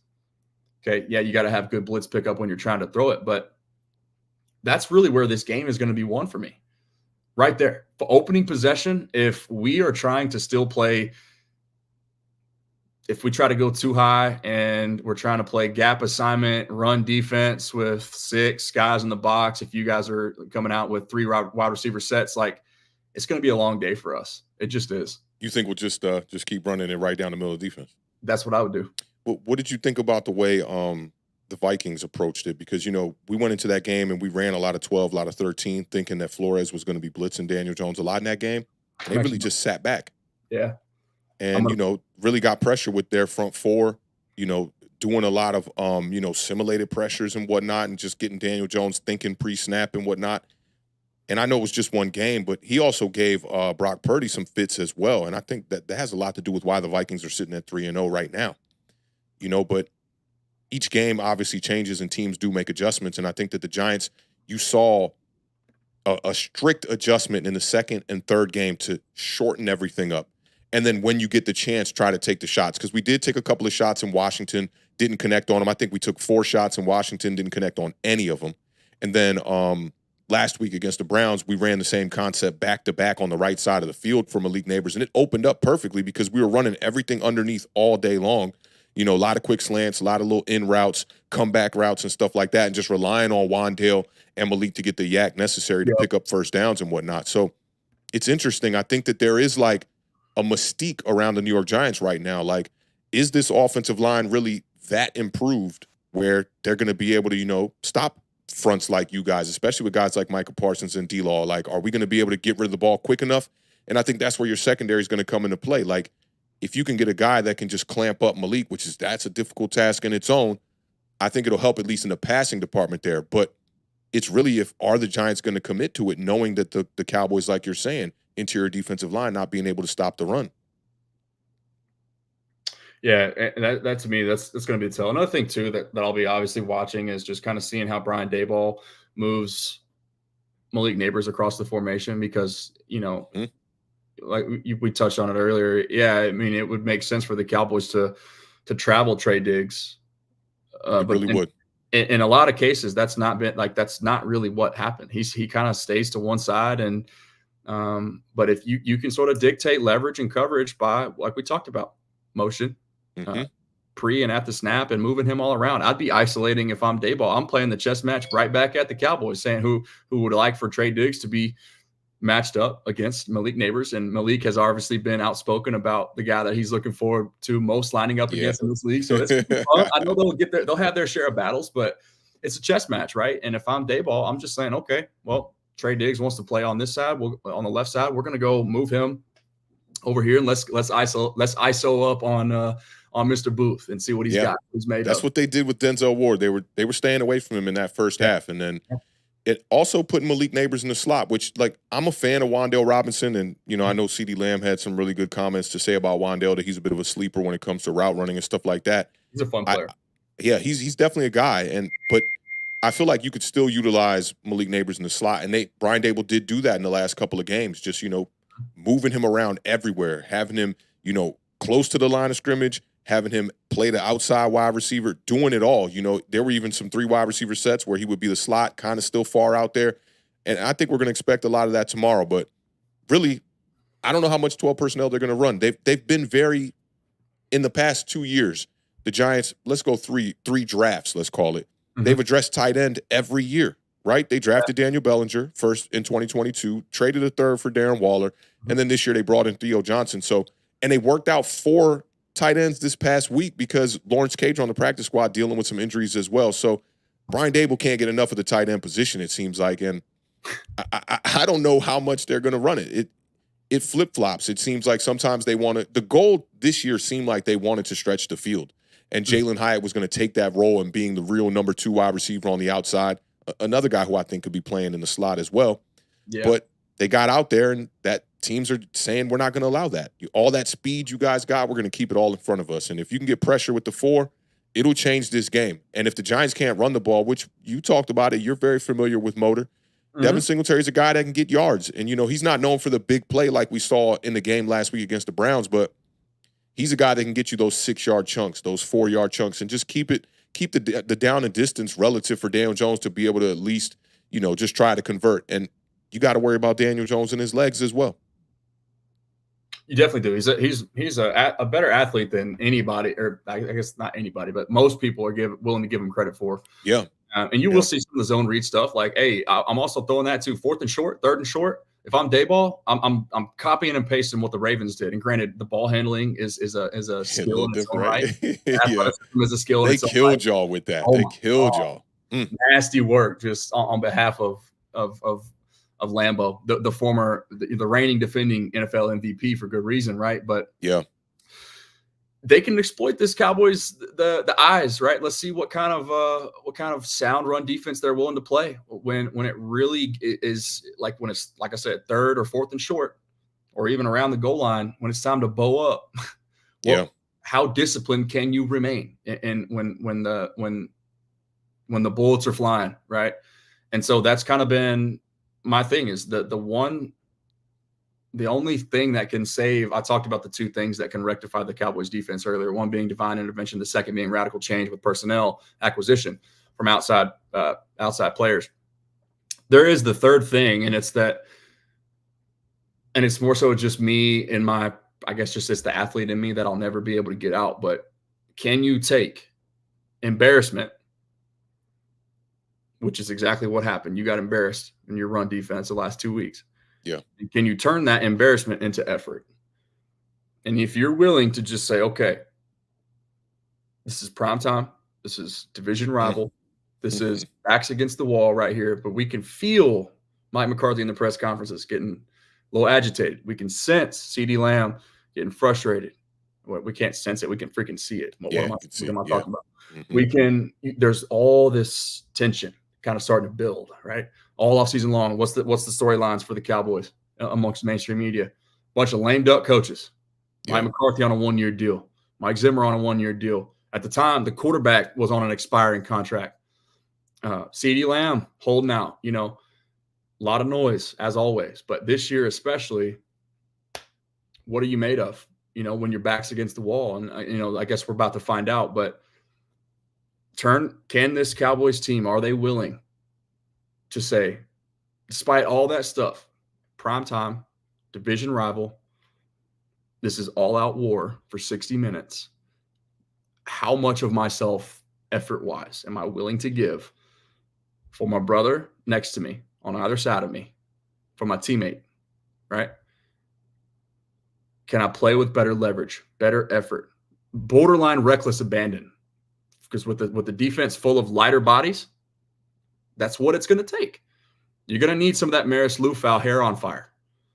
The guy that's willing to say, okay, I might mess up, but I'm going to mess up at 110 miles an hour and not mess up flat-footed or backpedaling. Yeah, hesitating. Yeah. Like we saw with one particular player in the Cowboys secondary. I'm not going to name. Once again, I have a lot of respect for these guys and what they do. It's a business. But it's also their livelihood is involved here, okay? The Cowboys fans who are in the know exactly who I'm talking about.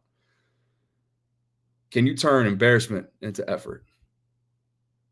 Win a couple games. Put your ownership in your GM, your management, the Jones family front office, as I say, right? Put them in a position to be willing to say, okay, yeah, we'll sacrifice a 3rd round pick next year. All right, we'll throw a couple 4th round. Let's go get some bodies. We'll help you out a little bit, but show me. This is that defining game for y'all. I mean, your back's against the wall. Like and it's a I won't say a favorable opponent right now, but it's an opponent that shouldn't frighten you to be able to go out there and give maximum effort. I think it's going to be a pretty close game. It should be a fun one, and those battles we talked about are going to dictate it. Yeah, And that's a good point too from I think it's your side of things from Mike Jones Yeah, in the that's what I'll chat. be saying when he pulls up too. He says, "Don't underestimate the Cowboys having to travel on a short week. That can Absolutely. definitely have an effect on the absolutely, yeah." And so that's Yeah. the thing. All the issues that the Cowboys have schematically, offensively. Guess what, Cowboys fans? Got news for you. Don't expect that to change. You ain't had practice time this week. Sorry, Mike McCarthy can't radicalize his approach to Yeah. to scheme. That we ain't taking the West Coast, the Tex Coast offense, which is stupid, but the Tex Coast offense and turning that into what we want and from somebody of the Kyle Shanahan system. It ain't Yeah. happening. Sorry. Yeah, not on the short week for sure. This is on the shoulders of Dak Prescott, literally one of his shoulders, his right arm tomorrow. Can he be surgical despite having all the disadvantages before the ball is ever even snapped? Okay. Can you not turn the football over? And can we find some way to get one or two stops either on the first or the second drive to where we give our offense two chances to tie the game up or take the lead? That's what it's about. It is That's what it's about. literally that simple. That's what it's about right there. Yep. Like we're gonna know from the time I don't know how you guys you're more of a methodical offense. Okay. So let's just say takes you guys on average of your touchdown possessions, you milk 5 minutes off the clock. Okay. Yeah, sound good. We're gonna know game time, Central Time tomorrow about 7:20 roughly. Is that correct? Yep. Eastern time. Kickoff at 8:15. 8:15. Okay. Eastern. Yeah. So 7:15 Central, 8:15 Eastern time. By 10 minutes and 14 seconds remaining in the first quarter, we're gonna know what the Cowboys brought to the Meadowlands with them. Yeah. Giants will let you know right off the bat too. You know, the games that we don't win, we normally start off 3 and out. Mm-hmm. Yeah. I want to say it was 27 straight games they hadn't scored on a first possession touchdown. 27 straight games. Wow. And we just broke that against either the Cleveland Browns or it was the Washington Commanders. Can't remember which game it was. So we know about slow starts, and you think Dak Prescott's not the kind of quarterback that likes to play down on the scoreboard. Same goes for Daniel Jones as well. So whoever gets the lead in this game, that's where it's going to get comfortable for their team, and they're going to be able to try to do things to exploit the other team's offense. Yeah, and to me, honestly, it's not even that Dak Prescott doesn't like to. I think he's more than comfortable in that position. It's just that the fact that your team isn't built to withstand that. Exactly. They just can't. They can't run the football, and they can't stop the run. So that's foundational, and that's football 101, for lack of a better term. I'm gonna get your game against the who'd y'all play week 2? Washington, right? Washington, yeah. I'm gonna pull that game up right here, get that flowing.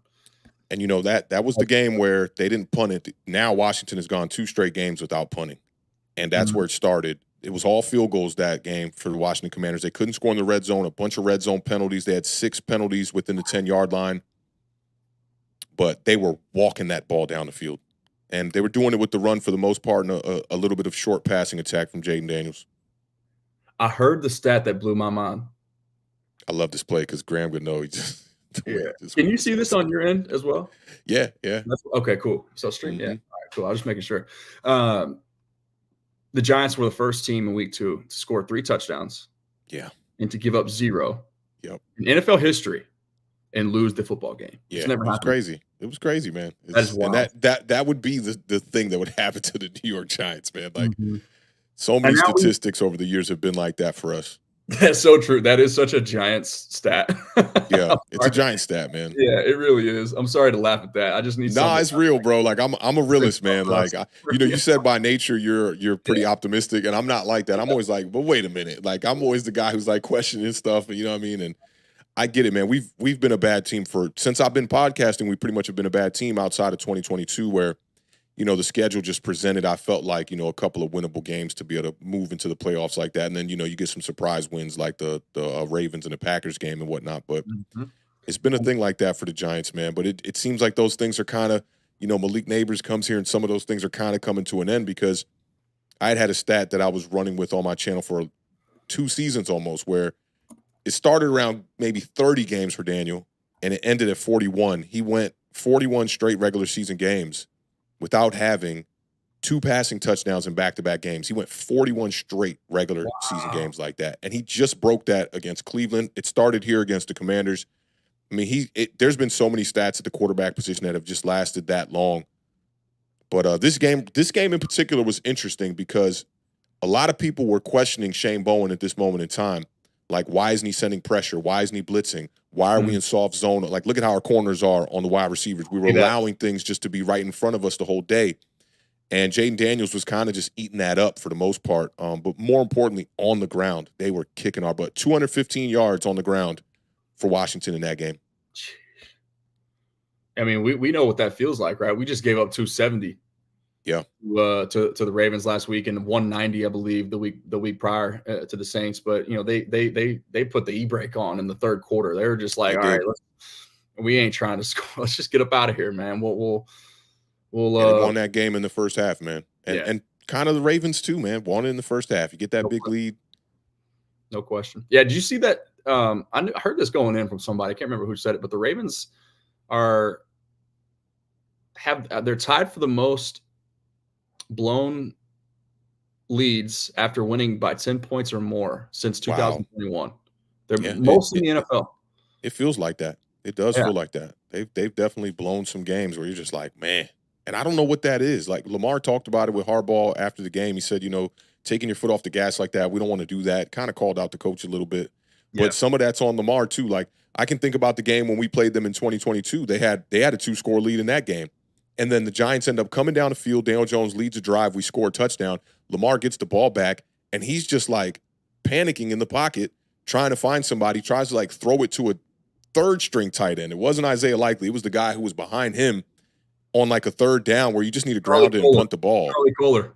Yeah, and then we end up getting the interception. And then the next drive, he holds on to the ball too long in the pocket, and Kayvon Thibodeau strip sacks him, and we end up winning the game. So, that's been a theme with Lamar in that offense, just trying to play a little bit too much hero ball at times. And he's one of my favorite quarterbacks. I really do like Lamar Jackson, but it's those mistakes where people are kind of like, and then they're in weird moments, playoff moments and stuff like that, kind of trying to do too much. Yeah, he's incredible to watch, man. And same thing, actually, right here, real quick. I'm seeing a couple questions, and I do, you've blessed us with your time, man. Been more than great with that. You flexed your schedule for me too. I know you said 5:30 Central Time would have been ideal for you. I took my oldest daughter tonight on a date to Chick-fil-A. That's why you saw the Chick-fil-A cup here. So we had Chick-fil-A is crack. I love it. It is, man. That's my favorite place because it's chicken nuggets, it's the playground, and it's ice cream all in one place. So it's like it's heaven for a 2.5-year-old. Can't beat it.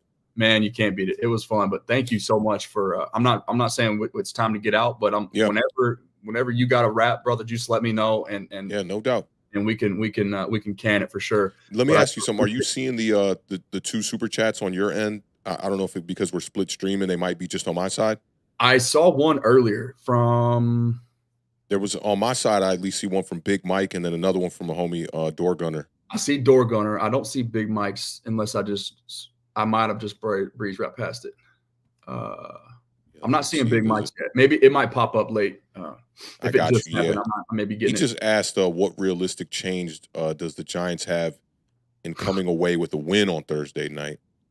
And I kind of touched on that too. I think it has a lot to do with Shane Bowen, and it's just like the balance of these 2 game plans that we saw in this game right here against Washington, and what we saw last week against the Browns. Because you can't just allow Dak Prescott to have all the time that he wants standing in that pocket. So it's like, how do we generate pressure? And to me, it's just the biggest question mark for me right now. I don't know how they're going to approach this game. And I know if Bowen goes back to his soft zone type of ways, a lot of fans are going to be, they were calling for his job. Like, you got to think about it. With the Giants just 2 weeks ago, they were burning Daniel Jones jerseys in the parking lot.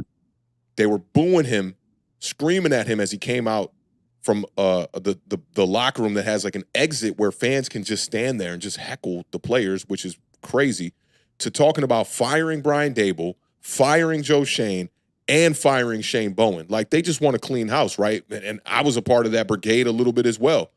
Yeah. And then you get one win against the Cleveland Browns, and it's like, now it's like we're reinvigorated. We're ready to go now. Maybe if we win this game, we can be right at the top of the division with the Commanders if they lose, on Sunday to the Arizona Cardinals and the Philadelphia Eagles lose. So it's a really interesting place to be in the NFC East right now, because the better teams, like I had the Philadelphia Eagles as the front runner coming into the year.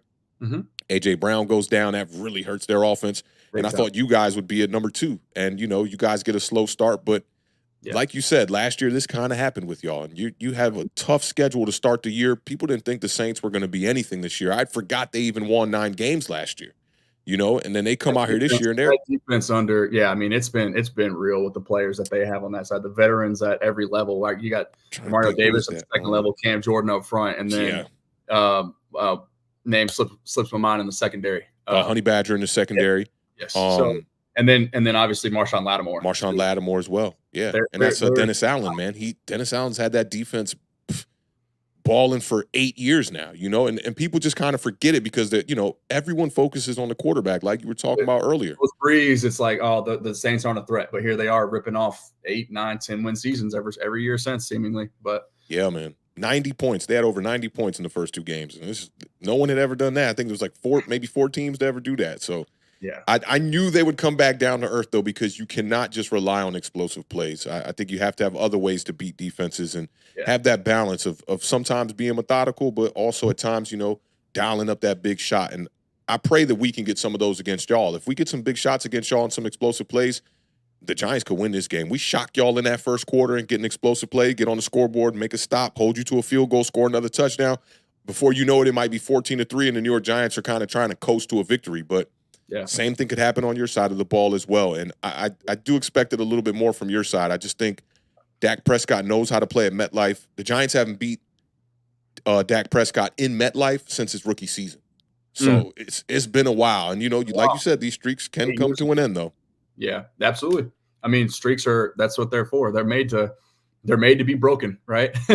I did want to address this comment really quickly here too, because it's the other team that I cover along with Inside Texas. If you're a Texas fan and you're not subscribed to or following along closely to the Inside Texas team that I feel so fortunate to be a part of, then you're missing out, because it is the most comprehensive coverage of Texas Longhorns football, period. The number 1 team in the country right now. Horns always up. Actually, I got a little drop for that one. I just had to, man. I'm sorry. I like it. I didn't finish without that, but the Arch Manning thing, if that's totally fine, that's your wish. And I saw the praying hands. Yeah, you pray harder, because he's not coming out anytime soon. Right, this team this year, Arch Manning is going to play at least 1 more full season, but most likely 2. So he's going to be a redshirt junior, complete his redshirt junior season before he comes out into the NFL draft. So that's 2 more draft cycles away from even thinking about that. So talking 2027. Yeah, patience is a virtue there if that's your dream. And I'm not saying it's a bad dream to have, but I'm just saying, just bringing a little context to the situation here. This is Quinn Ewers' team, and Arch Manning, the Manning family empire, as I like to refer to it. They bought into Coach Sarkisian as the guy that's going to develop him and get him towards the end goal, which is playing in the National Football League and being ready to go from day one when he gets there. And there's no coach in college football right now with the resume and the pedigree of doing that. And so, that was when there were still question marks at the time of his commitment around Steve Sarkisian and the Texas program in general, coming off an 8-5 season. It was okay. Now we go, because I knew I already had my preconceived notions, but if I get the Manning family empire stamp of approval on the guy best suited in the country to develop their protege, their prodigy, and get them into the league, that's all I need to hear. I'm good. And now we're seeing the fruits of all of his labor start to come to fruition, right? The last thing that I wanted to touch on, man, and then we'll get to some questions and we'll roll. The Cowboys, if they don't approach, so got a stat here as well. The Giants defense currently allows the 5th most rush yards per carry in the NFL. And yes, it's early in the season, so some of these statistics can be skewed based on sample size, right? So not enough data yet to make to have an accurate depiction of what's real, okay? But still worth acknowledging, 5 yards per carry. That's what you guys give up on a per carry basis, okay? The Cowboys, though, conversely, Cowboys fans are well versed in this as well.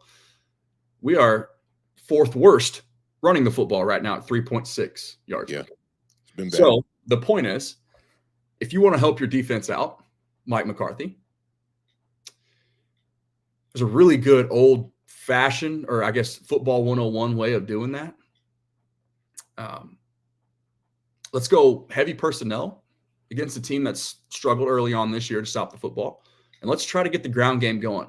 Let's do it with 2 tight ends on the field early and often and throughout the game, or 2 running backs on the field. There's this guy by the name of Hunter Lipke. I'm not sure if Giants fans may not be familiar yet. They should be soon. Cowboys fans know exactly who he is. North Dakota State product, undrafted free agent, made the roster, the 53 last year as a rookie. Any UDFA that's making the roster as a rookie is noteworthy achievement, right?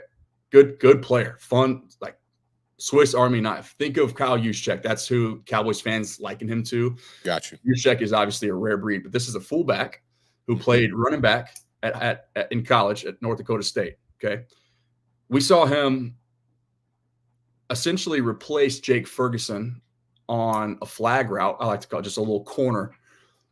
When in from 12 personnel, Hunter Lipke and Jake Ferguson were aligned right there on the left. I saw the play on Kyle Hamilton, right? Yep. Yes, sir.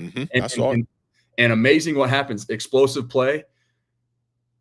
Everything that we touched on earlier, the 3 things that sort of simplify offense for the quarterback, just make life easier, the easy buttons, right? Pre-snap and at-snap motion, misdirection, and play action all happen on the same exact play. Yeah. And what do you know? Dak Prescott hits a fullback, a guy who's listed as a fullback, on like a 20-yard corner route. Yeah, I saw that. He went a little 7. I was like, that's so crazy. People were saying he burnt Kyle Hamilton, but the play action is what got him to step up a little bit, kind of slipped, got behind the defense. That's it. And Kyle Hamilton, he's not expecting – that's the thing. That's what the point I'm trying to make here. He's not expecting Hunter Lipke to run a route. That's Jake Ferguson's job. Like Jake Ferguson, too. I saw somebody in the chat earlier mentioned the Cowboys, all they have is CeeDee Lamb offensively.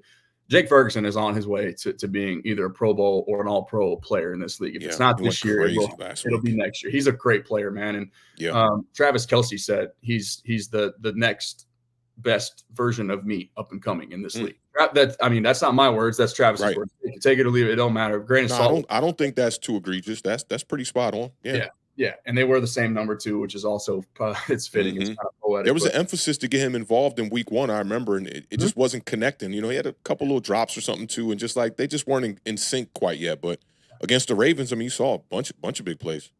Yeah, and that's going to continue to happen. That is a weapon, a guy that the Cowboys need desperately to step up to make plays. But the point I was getting at, and I'll put a bow on this, it's you kind of take the Giants, you eliminate Brian Burns and or Kayvon Thibodeau, whoever. I'm guessing it'd probably be Brian Burns who would play more off ball. But if you put them in just like a traditional base package by playing with 2 running backs, and if one of those running backs is the guy who's listed as a fullback but can do tight end things as a pass catcher, is incredible. And pass protection, right? Hunter Lipke has been so good in that department. We're seeing Zeke Elliott just completely phased out of the game plan. We don't need him to pass protect anymore.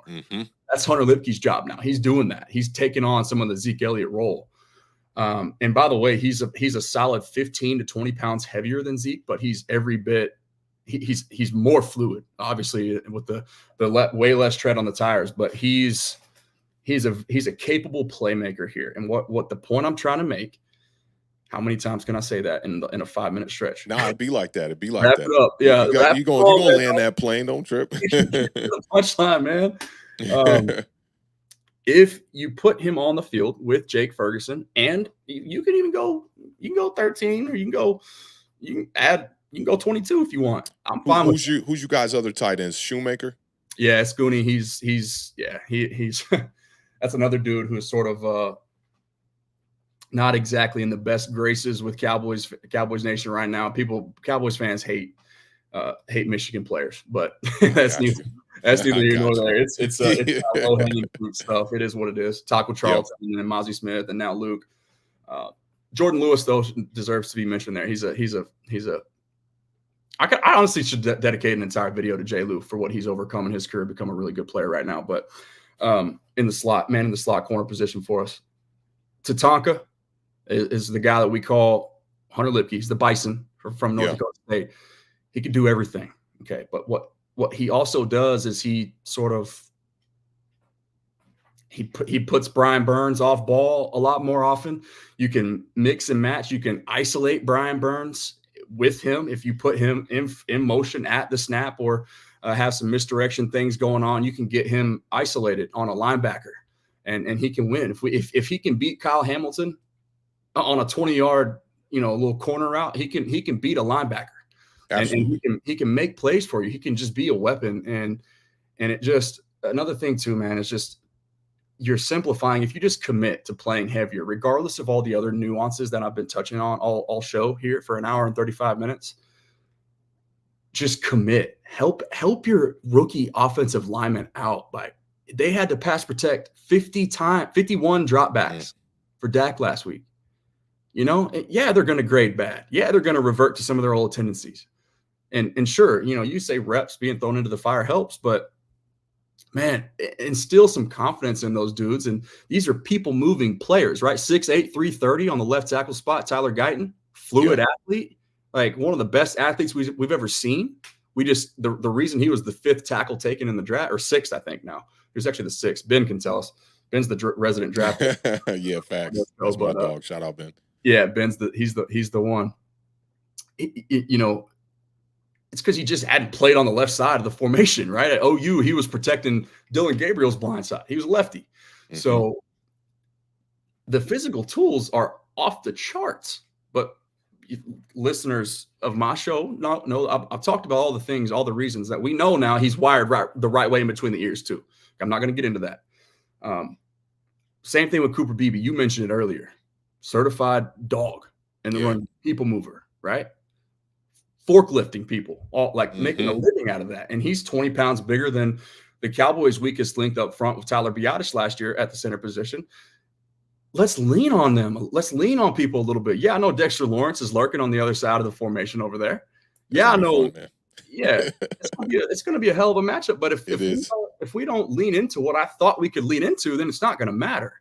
But the way that you do that, man, commit to playing heavier personnel, and let's change the mentality. We don't have to be a finesse space playing team. Sure, a quarterback's got the ability to do that and lead you to the promised land in the regular season, but in the postseason, we know it don't matter anyway. If you're one-dimensional in nature, you don't have a chance. Yep. You can't win. Got to run the ball when it gets cold, tomorrow. Man. Let's start tomorrow. The Giants giving up 5 yards per carry. Let's see if we can take that 3.6 so far on the season. Let's get Rico Dowdle going. Let's let him average 4.5. Let's have some fun. That's all I'm saying. And Hunter Lipke, though, he's a problem as a lead blocker. And to me, that's a Swiss Army knife. His talents are being wasted right now. Yeah. And you get him on the cheap, an undrafted free agent. And I'm going to let you put your thoughts on that. I got to use the restroom. I might pee my pants if I don't. Yeah, I got you, man. Yeah, I definitely feel a lot of points he's saying there, man. But I think what a lot of Cowboys fans might not know is that the Giants defense, their front has been a little underwhelming against the run as far as the edge goes. So I think they should be able to have some success there, man. Like it shouldn't be that difficult of a task for the Dallas Cowboys to run the rock, but might be interesting. This game could be one of those ugly type of trenches games. Both offenses running a lot of 12, running a lot of 13, and see who can get in the end zone first doing that, and then maybe try to open it up a little bit later. But we'll see, man. I see a lot of gangers in the chat, man. Shout out to all of y'all, man, for rocking out with us. We almost gone 2 hours. It's been a major day of streaming today. I see OG Knockout in the building. Let me see what OG said. OG said, ask yourself, can the Giants match the Cowboys points for points? I'm saying no. Defense and some luck are going to win this game. This is pressure on Daniel Jones to beat the Cowboys. Yeah, we know what it's been with Daniel Jones against the Cowboys. This win could mean a lot for him, though, OG. If Jones could come away with the victory against the Cowboys, I think it'll boost his stock a little bit. But I definitely think it, I was telling them, like, it could be just an ugly first quarter, bro. It really could be. It could be like a lot of heavier personnel from both sides trying to establish the run for a whole quarter. And maybe it's not this high-scoring, high-flying type of game we think is going to be early on. And, maybe they'll try to open things up as the game goes along. But I like the matchup, like motor and then, your rushing attack. There's not that drastic of a difference between the two. The Giants just commit to that 12 personnel. It's already on tape, a bunch. And, maybe for you guys, it's something that you kind of got to pull from left field here to see if y'all can do that. But I think it'll be a very balanced game. I just think it'll be a balanced game. I'm imagining a score somewhere in the 20s that opens up a little bit more in the second half for both teams. But Giants can't make mistakes, man. It's Daniel Jones' kryptonite. If he throws an interception and loses the confidence that he's built up from these last 2 games, I mean, you guys could feast. You guys could feast. And we saw that in the Minnesota Vikings game off the first interception. You make that mistake. You saw it in the preseason against the Houston Texans on that first drive. You know, he throws a pick 6, and it's like it's over at that point pretty much. So we'll see how it goes. I do think turnovers are going to matter, but yeah, this is one of those ones in the trenches, man, like running the rock.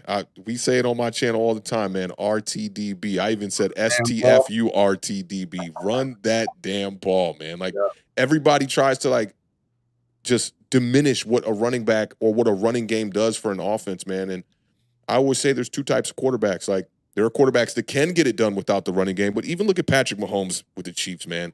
They still go out there and try to establish the run all the time. Talk about it now. Last year, that was a much different approach than we've seen for them. That defense and that running game carried them. And it's not to say that Patrick Mahomes necessarily needed to be carried, but it's just, hey, make it easier, like you said. Yeah. We didn't necessarily have the weapons that we had in years past. Okay, I mean, hey, here we go. Let's run the rock, and we'll do it, and we'll find creative ways to do it. Right, the team's consistently at the top of the league percentage wise with all the things that we've talked about all show long. It's your usual suspects, the ones who fantasy owners are always looking to have shares of in the offense. Now it's the 49ers, it's the Chiefs, it's the Ravens, it's the Rams, it's the latest of those teams now coming to light, and we're gonna see some fun stuff once Jordan Love gets healthy. It's the Packers. Absolutely. Malik Willis 2-0, killing it. You think that's Malik Willis standing back in the pocket doing that? Nope. No. Barely throwing the ball, man. Carried the football 38 times. Yeah. In his first start, and they got the win. Yep. 38 carries. I love that from LaFleur too, to be able to take a game plan that it's totally different when Jordan Love's out there. They're vertical. Yeah. And then Malik Willis, we know his skill set. He can run the rock. You go out there and you build a completely different game plan, and you're giving him baby steps to grow. Second game, threw the ball a little bit more, made some plays with his legs. I'm a huge Malik Willis fan. I always thought he had the skill set to be a good quarterback in this league.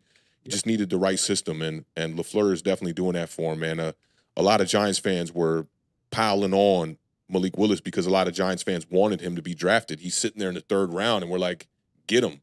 And a lot of people were more like pro Daniel Jones and whatnot, like, nah, look at him. He's terrible. He's only had 2 starts before he got to Green Bay, and you see now with a different system just looking really good. I think you got to add the Eagles to that list too, a team that has been able to run the ball all the time, but Nick Sirianni, for some weird reason, don't want to commit to it. Saquon didn't even have a carry in the first quarter last week. He didn't have a carry in the first quarter? He didn't have a carry in the first quarter. He got his first carry with like 11 minutes left in the second quarter. I think they gave him 4 or 5 carries in the first quarter, and I just don't understand. Like, just the way you get Jalen Hurts going is use him as a runner as well, and then commit to Saquon Barkley, and then you can open up all that stuff. But hopefully they get back to it when, for their sake at least, when A.J. Brown gets back in the lineup. But Saquon put that team on his shoulders, man. Like, the big runs, doesn't look like he really lost a step to me. Getting those chunk runs of 8-10 yards consistently now, man. Like, I love what I'm seeing from Saquon and Philly. They just got to commit to it, or Nick Sirianni probably not going to be there for too long if he doesn't. Yeah, I posted my thoughts on Bill Belichick to the Cowboys. If you haven't seen that, please check that out. Just Google. I will. No show, not you, but just anybody in general. No, I will, because that's been talk in New York Giants community too. Like, bring Bill Belichick back. So that's what I was going to say. The Eagles fans are in my mentions talking about, no, he's coming to the Eagles, bro. So I'm like, it's wild. It's wild. That's crazy. I'll go ahead and I guess I'll tease it, or I guess I'll spoil the. Spoiler alert, I don't think it's happening, but you guys can go find out why. I'll let y'all Google that and go run the numbers a little bit more for me. That would be wild. A little what was it, Bill Parcells type of vibes again, kind of everybody always wants history to repeat in football, and I don't get it. I'm just like, man, move on, move on. Yeah, it's time to turn the page. Now, the one thing that I will say could take him out of that cush role that he's got in sports media right now is, he's 20-something wins away from breaking the record as all-time winningest head coach. So I can obviously see a guy at his age doing that, having that urge. But to me, that urge ain't gonna be in Dallas, but Yeah, I we'll feel you. see. We'll see, man. Anyway, I got one last question for you, and we'll get up Okay. out of here. And it's y'all got a couple injuries in your secondary in your own right. Is Yeah. Isaiah Simmons going to be playing nickel corner for y'all tomorrow, or y'all got what's I going don't think so. on? I don't I'm think obviously so. being just a little sarcastic, but what's the You know health? what's crazy is Shane Bowen, when he first got here, that's what he had said. He said, we're going to try to use Yep, Isaiah Simmons on first and second down, yep, playing nickel, and then on third down as a money backer. yeah, He just doesn't, sometimes when you're a Swiss Army knife, jack of all trades, you really can't find your role. And I think that's happening with Isaiah. But tomorrow, I would expect Nick McLeod, Cordell Flott, one of them in the slot. Flott led us in tackles last week. He's built like me. He's like a buck 70 or something like that. So I don't know how that's going to work out. We tried last year moving Adoree Jackson to the slot position. I don't know if you remember that, going up against you guys, because CeeDee Lamb played the slot so much, maybe like around 50% of his snaps in the slot. That didn't work out. They quickly moved Adoree back to the outside. yeah, It's going to present some matchup issues for us, and that's why I'm worried if Dak Prescott does get the time. Like, we might just get cooked out there. We have a very young secondary, and yeah, even with Deontay Banks, he's a capable corner, but like, you put him on an island, you saw what Amari Cooper did to him last week. So sure, yeah, that's a technician, man. There's talk now too about the Cowboys trading to reacquire Amari Cooper. I'm out here talking really, about, yeah, which to me I also don't really see, because if you're in the weeds of that situation, there's some like personal behind the scenes reasons as to why he was let go for the low price of a fifth round pick that he was. And yeah, one of those that is was it's the lack of insane. commitment. Like Jerry Jones was talking, like publicly mentioning his name in cahoots with, like, just basically saying like, hey, how committed are you? Because this was back in 2020, right, when the COVID stuff was still peak, and Yeah, Amari Cooper remained unvaccinated, and he was ridiculed for that. And the Joneses didn't like that. How much of a team guy are you? And he's constantly battling lower body ailments and things like that, not practicing all the time, so that rubs some hmm, people wrong. But I guess if Jerry's really all in, which he's kind of proven to us that he's not, as far in the sense that Cowboys fans wanted it to mean originally, Jerry can spin it however he wants. That's why he's the master salesman, the master marketer that he is. That's built up the most valuable sports franchise in the world. He's always going to keep his name in the headlines. But um, sure, I mean, I guess I could see it, because this team is lacking. They do need one extra playmaker, but to they me, do. Cowboys fans have written off Brandon Cooks a little bit prematurely, and it's another indictment from the malpractice moniker that I'm painting Mike McCarthy with. And it's nothing against Mike McCarthy as a person, but I just think that his outdated ways of scheming and coaching offensive football are just not going to work. And Yeah, it's going to be the reason that he does get fired this year, whether we turn it around or not, whether we beat the Giants tomorrow night or not. It's so, like, this question here, and thank you for the super chat. I believe that's on your side of things, but if the Giants pull off this victory tomorrow, who will Jerry Jones make the scapegoat for the 3 straight losses? I know it sounds crazy, but I think it'll be McCarthy. He's a lame duck, as is. Also, go Big Blue. So it doesn't tick out. Maybe to Giants fans, it does sound crazy. The national media will make Dak the scapegoat, but if you're talking about Jerry Jones in mm, particular, and who Cowboys fans will paint the scapegoat, it won't be a scapegoat. It'll be the truth, the true goat, and that is Mike McCarthy. For a lot of the reasons that I've mentioned. But Jerry Jones is the real issue as well, because they tried to bargain shop and yeah, put a 35-year-old band-aid in the form of Linval Joseph, and a what we know now to be a past his past his prime player, and Daniel Jones, right? Or I'm sorry, Jordan Phillips. Jordan Phillips. Yeah, Those two band-aids on what I like to acknowledge as the largest bullet hole, the biggest hole on any roster of any position room in the entire National Football League. It's the Cowboys defensive tackle room. that's saying a lot too. Yeah, I feel you though. And I don't believe that to be hyperbole once again, y'all. I don't say things just to hear myself speak. I believe that to be the case. So anyway, yeah, Jerry Jones is for a lot of reasons an issue, but I do think Stephen Jones honestly deserves more of the criticism because he's kind of the one that's running the team building ship. Jerry is a little bit more willing to kind of to do things off the cuff, but he's not really responsible for what's happening right now. It's his own flesh and blood, Stephen Jones himself. That's kind of the more conservative one, and we've seen that play out ever since he's taken over. Really, since 2014, it's kind of been the trend. But yeah, any parting Cooks can have a big game. You know, he did have a big game against the Giants last time we saw y'all. He put up like 160 on us, and CD had over 100 in that game too. So yeah, it's just about the way that he's deployed, though. I forgot to thank you for reminding me about that Brandon Cooks point that I wanted to make. Brandon Cooks is a speed guy. Okay, you don't ask speed guys to run stop routes, right? Period. And that's what he's been doing, and it's just yet another indictment. So get him going, verticals, deep digs, drags, even cross the middle, just catching the ball on the move, and in breaking routes, right? That's just, it's literally that simple. And it's just wild to me that so many, I mean, they've given us the ability now. So I can go on a live stream with Authentic and we can talk about this matchup and I can literally show you evidence, all 22 evidence, and we can we can watch film together virtually. And we can see things and we can look up things. Like the NFL Pro gives you tools that tell you, hey, what's working right now. What a time, man. What a time. Like, you remember when we used to have to wait for Sports Center and all that? And it's a different day and age. Evolved. Yeah, I love it. Me too, man. Well, Authentic, thank you so much for being here, brother. I got a feeling, we running it back. I guess our second matchup this year is also on Thursday Night Football. So, at the latest, Week 13. Well, I'll just go ahead and say it, man. I'd love to do this again. If our schedules line up, we can make it happen. Would love to. And I'll go ahead and part, and then I'll let you close us out. But the thing that I always like to say, man, closing this thing out, prayer changes things. The war is already won. Okay, let go, and let God have it, and you'll be all right. You'll be just fine. So that's all I got. Yeah, man. Well, thank you for having me, man. I'm glad Nick's connected us on Twitter to make this happen and whatnot. He had me on his channel a while back, man, and the Dallas Cowboys community in general. So it's a lot of good people in that community that I've chopped it up with.